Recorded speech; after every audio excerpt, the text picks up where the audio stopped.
Segera akan Anda ikuti Kojah Sastra bersama saya Ribut Ahwandi.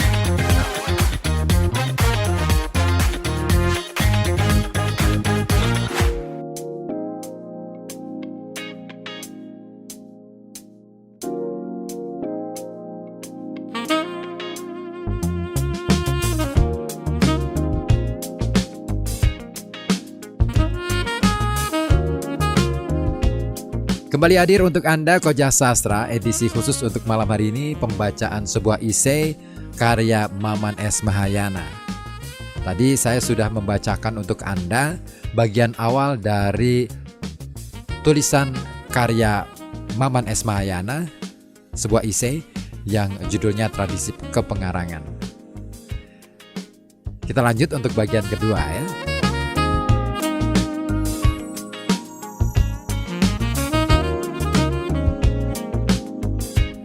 Tradisi kepengarangan sebagai profesi khusus dimulai dari lingkungan keraton yang diperankan golongan bangsawan.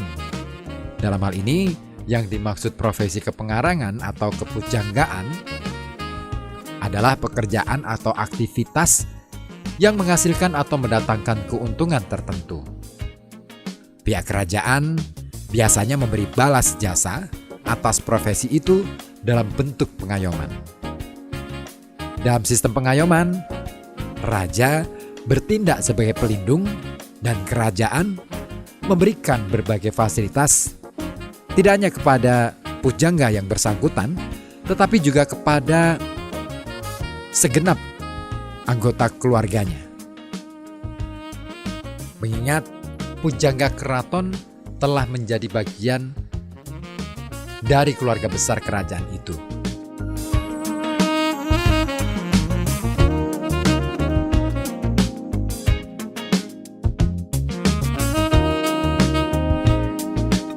Ia melakukan pekerjaannya berdasarkan perintah raja atau pesanan pihak keluarga kerajaan.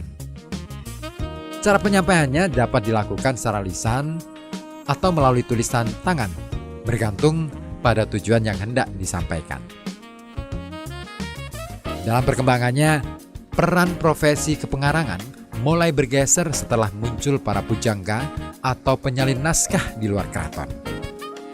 Mereka hidup sebagai bagian dari sistem sosial dengan bentuk tulisan sebagai manifestasi profesinya. Ya, hubungan dengan audiensnya juga bergeser dari hubungan yang bersemuka dan langsung antara pembawa cerita dan pendengar dalam tradisi lisan ke hubungan yang tidak langsung antara pengarang atau penyalin dan pembaca dalam tradisi tulis.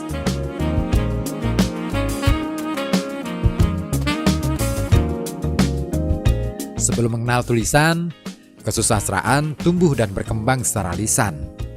Mengingat penyebarannya dari mulut ke mulut dalam sastra lisan, terdapat begitu banyak versi yang satu dengan yang lainnya mengalami penambahan atau pengurangan di sana-sini. Cerita-cerita Sikabayan misalnya, berkembang di daerah Pasundan dengan lebih dari puluhan versi.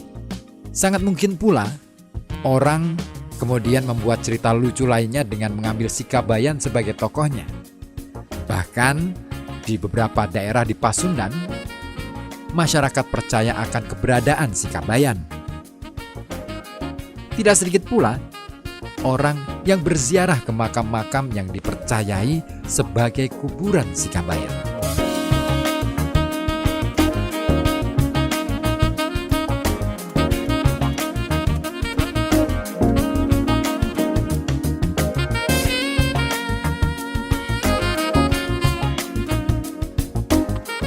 Ketika orang mulai mengenal tulisan, beberapa cerita lisan itu lalu dituliskan.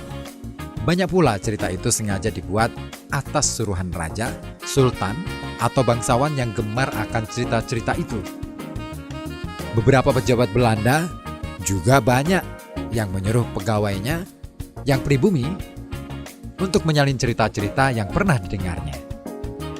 Mulailah tradisi tulis menjadi alat penyebarannya.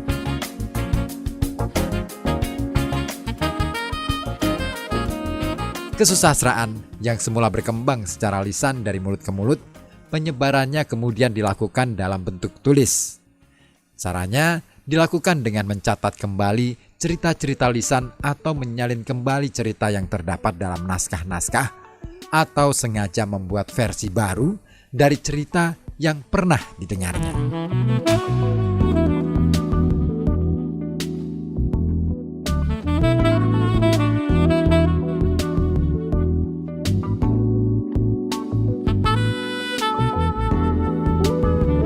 Belum dikenalnya alat cetak menyebabkan penyebaran cerita dalam naskah-naskah itu dilakukan lewat tulisan tangan atau dengan penyalinan kembali.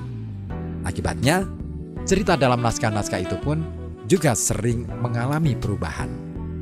Ada bagian yang terlalaikan atau tak tertuliskan, baik secara sengaja maupun tidak.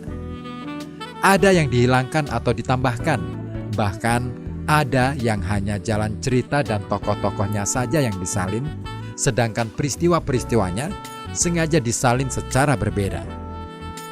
Dalam hal inilah lahir kemudian berbagai macam versi. Versi-versi. Hikayat Sri Rama, Hikayat Pandawa V, atau cerita-cerita binatang misalnya, mempunyai lebih dari 10 versi. Akibatnya, kita sering mengalami kesulitan untuk menentukan versi yang aslinya atau babon dari cerita itu.